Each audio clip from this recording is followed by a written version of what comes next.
Ayo subscribe channel YouTube Novel Azkabina. Novel Perintah Raja Naga. Bab 5597 bukan miliknya. Mendengar cerita David, Ling Xue murka. Tatapannya yang biasanya dingin kini membara, dan aura dingin yang terpancar darinya. Ia menatap Zhao De, Wang Hu, dan yang lainnya dengan dingin. Suaranya sedingin musim dingin. Bajingan, beraninya kau bertindak sembrono itu, membuat sekte pedang menjadi kacau balau. Kau takkan selamat hari ini. Begitu selesai berbicara, Ling Xue menghunus pedang panjangnya, cahayanya berkelebat bagai bintang jatuh di langit malam. Ia bergerak dengan kecepatan bak hantu, menerobos kerumunan, pedangnya berkelebat, setiap tebasan membawa niat membunuh yang tajam. Zhao De, Wang Hu, dan yang lainnya menatap dengan ngeri, mencoba menghindar, tetapi mendapati tubuh mereka terikat oleh kekuatan tak terlihat, tak mampu bergerak. Dalam sekejap, Zhao De, Wang Hu, dan bajingan sekte pedang lainnya yang telah menindas murid-murid baru dan memanipulasi situasi ambruk ke tanah, darah mereka mengotori tanah. Para murid di sekitarnya tercengang oleh perubahan peristiwa yang tiba-tiba ini, terlalu takut untuk bernapas. David memperhatikan tindakan Ling Xue yang cepat dan tegas, diam-diam mengaguminya. Setelah Ling Xue menyarungkan pedangnya dan berdiri diam, ia melangkah maju dan bertanya, "Kakak senior, mengapa sekte pedang menjadi seperti ini?" Ketika aku pergi, meskipun sekte pedang telah mengalami banyak pasang surut, para murid masih bersatu. Namun, sekarang, keadaannya begitu kacau. Wajah Ling Xue dipenuhi rasa malu. Ia mendesah pelan dan berkata, "Kakak junior, sejak guru mengasingkan diri, akulah yang bertanggung jawab atas semua urusan sekte pedang. Awalnya, aku mampu menjaga ketertiban, tetapi seiring berjalannya waktu, urusan menjadi semakin rumit, dan aku perlahan-lahan menjadi kewalahan. Beberapa orang yang tidak bermoral memanfaatkan situasi ini, membentuk kelompok dan terlibat dalam faksionalisme, membuat sekte pedang berantakan. Meskipun aku telah mencoba menata ulang berkali-kali, aku selalu terhambat oleh berbagai kekuatan yang menyebabkan situasi seperti ini." David mengangguk setelah mendengar ini, berkata, "Kakak senior, jangan salahkan dirimu. Karena aku sudah kembali, aku pasti akan membantumu membangun kembali sekte pedang." Secercah rasa terima kasih dan lega terpancar di mata Ling Xue saat ia berkata, "Dengan bantuan kakak muda, aku pasti bisa mengembalikan sekte pedang ke jalur yang benar." Di hari-hari berikutnya, David dan Ling Xue menggunakan tangan besi untuk mengelola sekte pedang. Pertama, mereka menetapkan kembali aturan sekte yang ketat, dengan jelas mendefinisikan sistem penghargaan dan hukuman. Siapapun yang melanggar aturan, terlepas dari statusnya, akan dihukum berat. Pada saat yang sama, mereka dengan gencar mereformasi sistem penilaian untuk memastikan keadilan dan memilih murid yang benar-benar berbakat dan cakap untuk sekte pedang. Mengenai masalah murid senior yang menindas murid junior, David dan Ling Xue membentuk badan pengawas khusus, yang mendorong para murid untuk saling mengawasi dan segera melaporkan setiap perilaku menindas. Bagi murid senior yang menindas orang lain, mereka diberi perlakuan yang ringan. Mereka yang melanggar aturan. Berkat usaha mereka, suasana di dalam sekte pedang berangsur-angsur membaik. Murid-murid baru merasakan keadilan dan kepatutan, dan mereka pun berkultivasi dengan lebih tekun. Murid-murid yang lebih tua juga mengekang kesombongan mereka sebelumnya dan berfokus pada peningkatan kekuatan. Namun, David tahu bahwa di dunia kultivasi yang keras dan kejam ini, ketertiban saja tidak cukup. Kekuatan pribadi adalah fondasi untuk bertahan hidup. Setelah melakukan apa yang diinginkannya bersama Ling Xue, David berkata kepadanya, "Kakak senior, kali ini aku kembali untuk berkultivasi dengan tenang. Setelah kekuatanku meningkat lebih jauh, aku akan pergi ke surga ke-9. Surga ke-9? Ling Xue sangat terkejut. Ia tahu bahwa di mata para kultivator surga ke-5 ini, surga ke-9 adalah dunia yang tak terjangkau.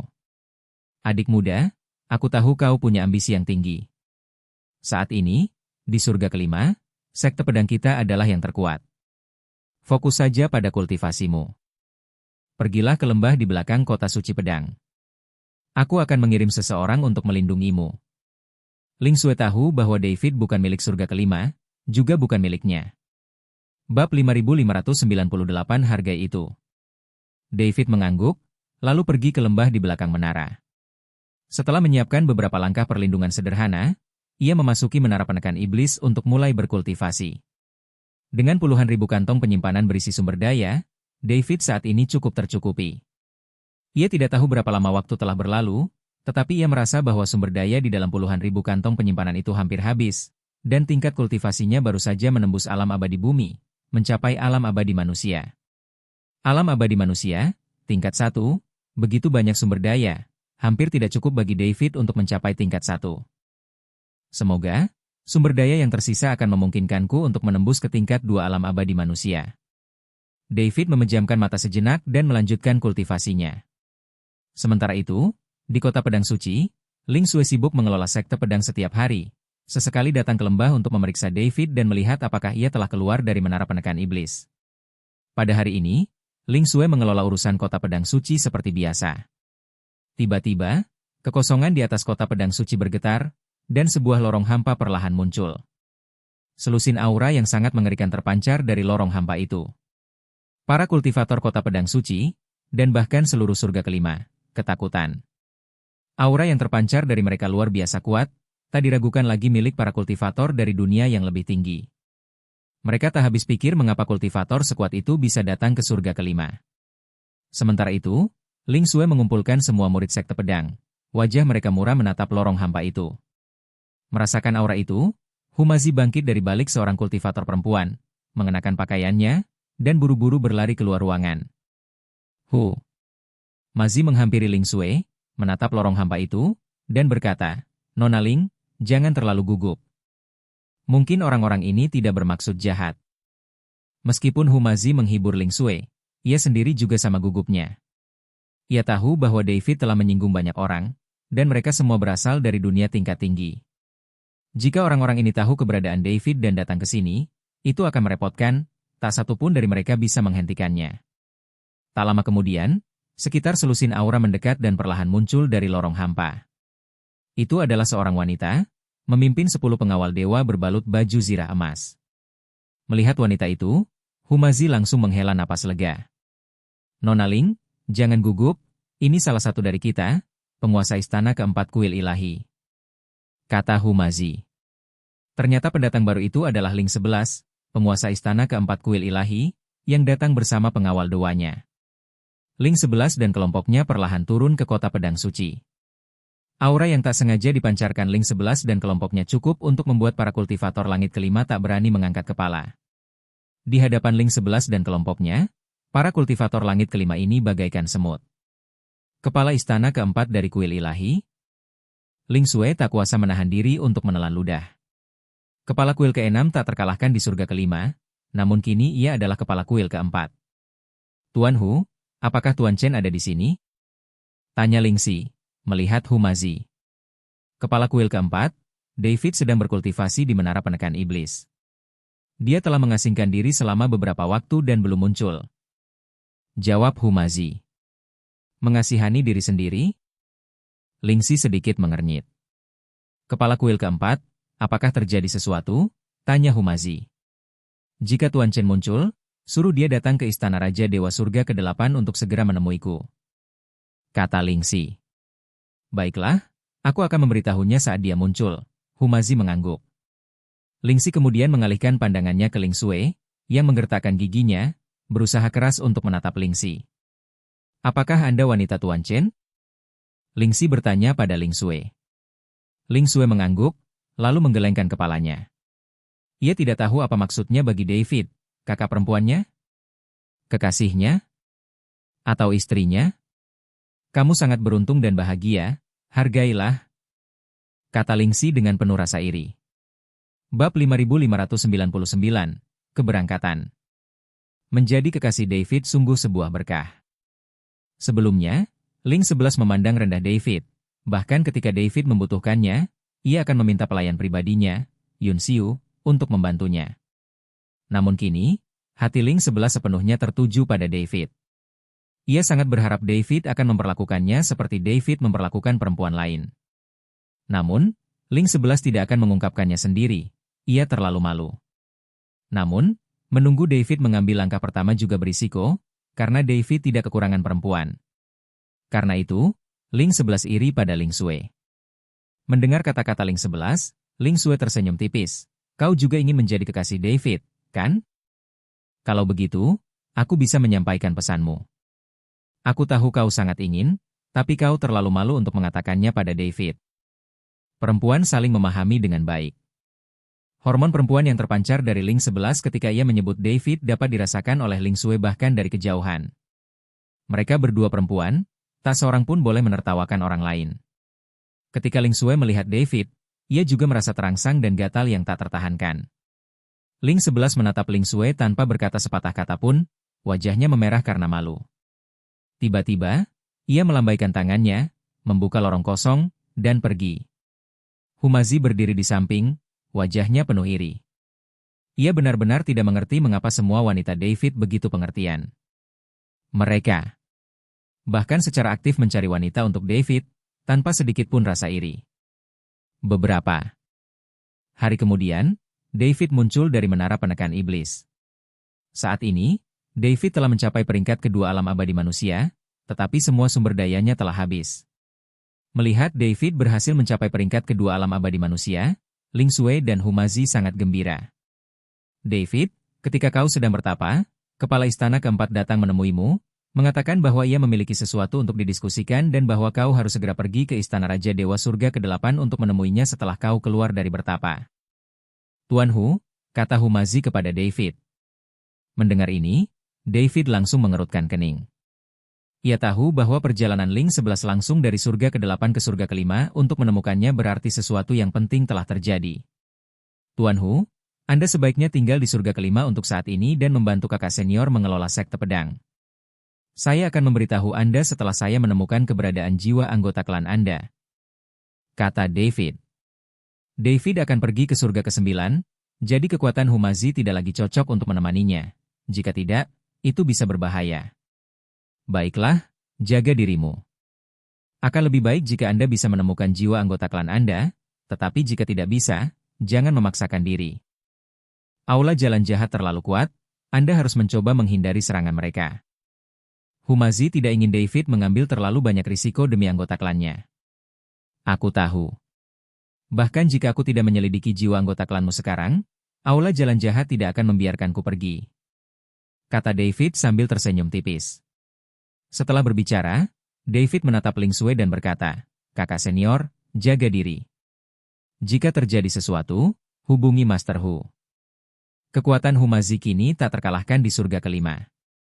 Adik junior, jaga dirimu.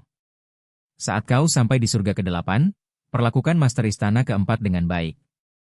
Aku tahu dia sangat menyukaimu. Jika memungkinkan, habiskan waktu bersamanya.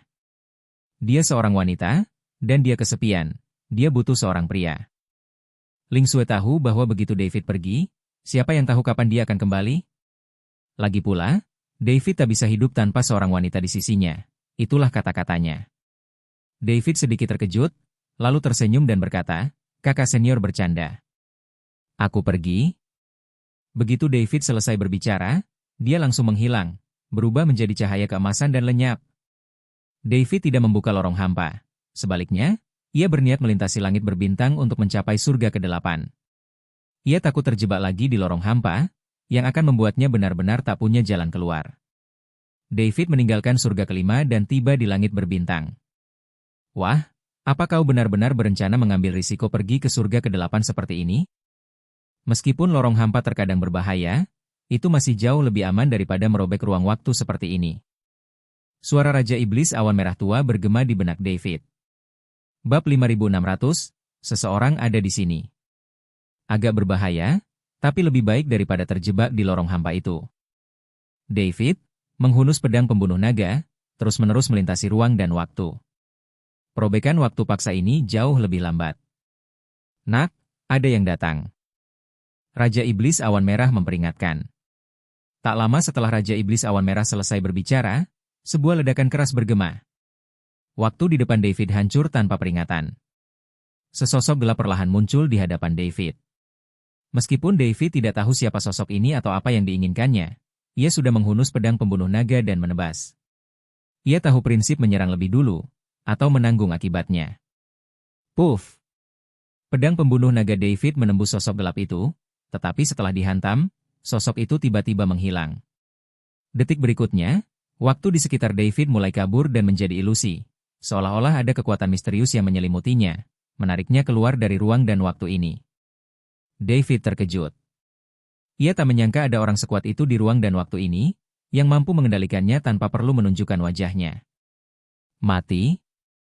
David mengayunkan pedang pembunuh naganya, dan seluruh ruang waktu mulai hancur. Sinar pedang yang tak terhitung jumlahnya merobek ruang waktu, dan kekuatan misterius itu perlahan menghilang bersama mereka. Hati David menegang hingga ekstrim saat itu, seperti tali busur yang ditarik sepenuhnya. Meskipun ia tidak tahu siapa bayangan hitam yang tiba-tiba muncul ini, kemampuannya untuk secara akurat menemukannya dalam aliran ruang waktu yang kacau ini dan diam-diam menghancurkan penghalang ruang waktu menunjukkan kekuatannya yang mengerikan. Kekuatan mengerikan yang mengelilinginya, mencoba menyeretnya keluar dari lintasan ruang waktunya saat ini, membawa aura hukum yang dingin dan tak terbantahkan. Kalian pengecut yang menyembunyikan kepala dan ekor, keluarlah! Teriak David dengan ganas, suaranya menggema di antara pecahan-pecahan ruang waktu, tetapi tidak mendapat respons. Hanya tarikan tak kasat mata yang terus menguat, pemandangan ruang waktu di sekitarnya mulai terdistorsi dan berputar, dan pita-pita cahaya warna-warni menjadi kacau, seolah-olah ia terlempar ke dalam pusaran raksasa tak kasat mata. Ia tak berani lengah sedikit pun, dan esensi abadi dari alam abadi manusia tingkat kedua di dalam tubuhnya melonjak seperti sungai yang mendidih. Merasakan semangat juang tuannya, pedang pembunuh naga mengeluarkan teriakan pedang yang nyaring dan menggema, dan rune emas gelap di bilahnya menyala satu persatu, mengalir dengan aura penghancur. Pergelangan tangan David tiba-tiba bergetar, bukan lagi tusukan biasa, melainkan ia menuangkan esensi abadinya yang melimpah ke dalam pedang, melepaskan teknik pedang yang lebih dahsyat dan mendominasi. Tebas. Dengan teriakan nyaring, pedang pembunuh naga meletus dengan cahaya yang menyilaukan, dan ribuan energi pedang yang padat dan nyata menyapu ke segala arah dari David bagai tornado yang mengamuk. Ini bukan sekadar tebasan acak, setiap aura pedang mengandung pemahaman dasar David tentang hukum ruang. Mereka dengan tepat mengiris dan merobek simpul ruang waktu tempat kekuatan misterius yang mengikatnya berada. Desis, mendesis, mendesis. Suara seperti kain robek terdengar padat, dan lingkungan ruang waktu yang terdistorsi dan kabur hancur berkeping-keping bagai cermin pecah, memperlihatkan retakan bening yang tak terhitung jumlahnya.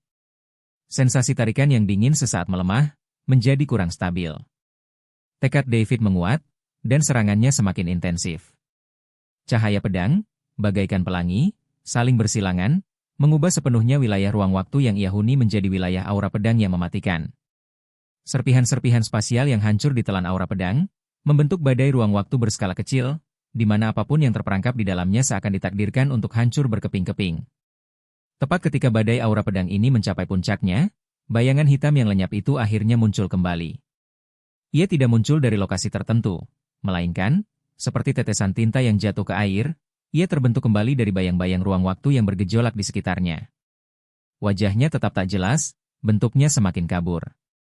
Ia menyerupai kegelapan humanoid yang terus berputar dan bergeser, dengan hanya dua cahaya merah tua yang menerangi apa yang seharusnya menjadi kepalanya, dipenuhi ketidakpedulian dan keheningan yang mematikan, terpaku pada David.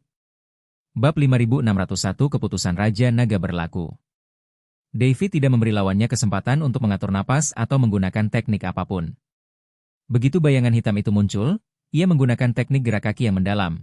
Sosoknya menghilang dari tempat asalnya seolah berteleportasi, dan muncul tepat di depan bayangan hitam itu di saat berikutnya. Pedang pembunuh naga, dengan momentum yang tak terhentikan, menebas. Serangan pedang ini, yang tampak sederhana, mengandung semua kekuatan yang bisa dikerahkan David saat itu.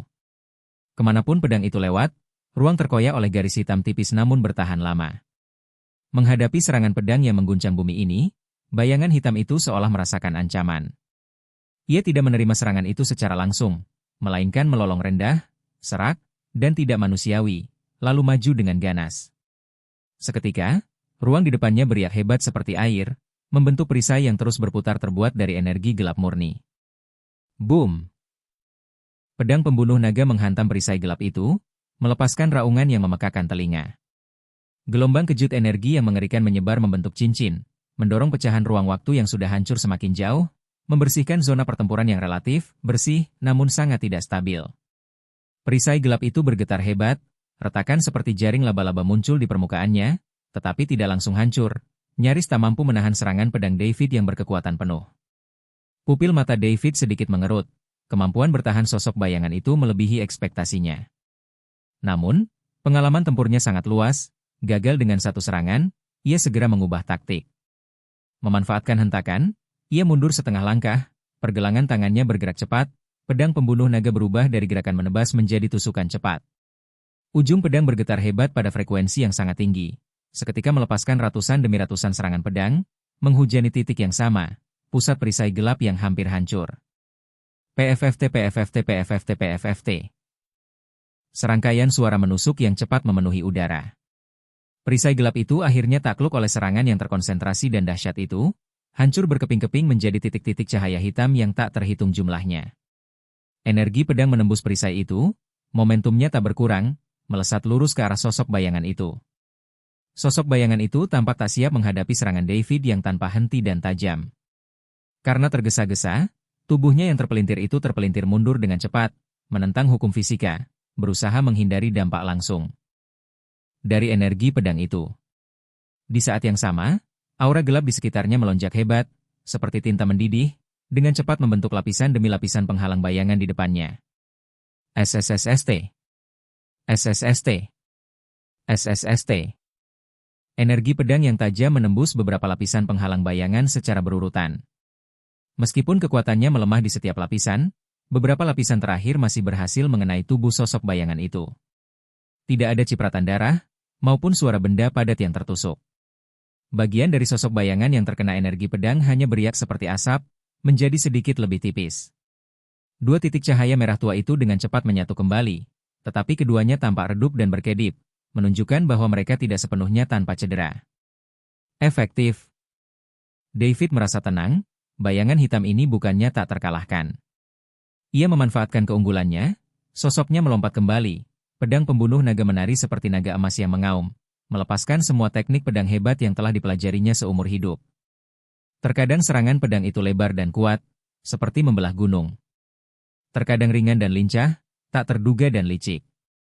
Terkadang berubah menjadi bayangan pedang yang tak terhitung jumlahnya, membuatnya mustahil untuk membedakan kenyataan dari ilusi. Di bawah serangan gencar David yang bagaikan badai, bayangan hitam itu tampak agak kewalahan.